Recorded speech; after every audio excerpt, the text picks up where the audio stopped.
Let's talk about Fernando Mendoza. Raiders fans are eager to see if their quarterback problem can be solved at the top of next year's draft. What do you think, Todd? I feel like I was first one in on Mendoza potentially being a first-round prospect last July. Mm-hmm. And last one in on, he should be the first overall pick for a team that's moving up to get the top quarterback in the class. The reason I say that is I loved his Cal tape, and I didn't expect to. I didn't know a whole lot about him, right? And when I was done with the tape, I saw the turnovers. I saw the turnover-worthy plays.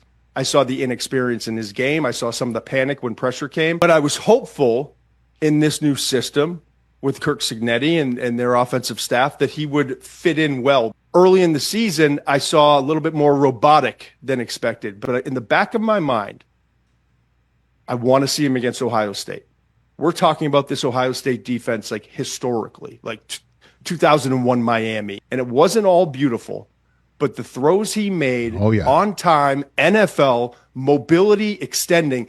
How about the toughness, man? I'm like, I'm in. I'm good. Yeah, I saw that too. And I love that he's quirky. I love, you just said Kurt Warner on. He's like kind of a mix between Kurt Warner and Kirk Cousins. Yeah. And he's different, and that's good because you know what? He knows who he is, and he's completely unapologetically himself.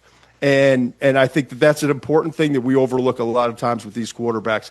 Do they know themselves? Are they mature enough to handle what's about to come to them as a starting quarterback in the NFL? This year's crop doesn't look great because we got a lot of guys that are deciding to go back to school, and we got a handful of guys who, quite frankly, just didn't play to the level. We're left with a class now where Fernando Mendoza looks like potentially the number one overall pick, coming off of the Heisman, phenomenal season, has all the traits.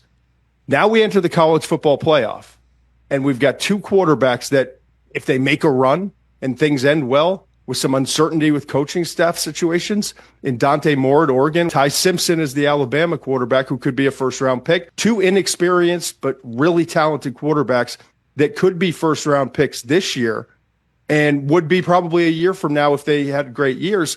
But everyone's looking and saying, you know what? Maybe I buck the trend and go into the NFL as an inexperienced quarterback versus being part of that group next year that could have Arch and Lenoris Sellers and could have Julian Sayin. There's so many quarterbacks for next year. It's shaping up 2027 to be one of the best quarterback classes ever.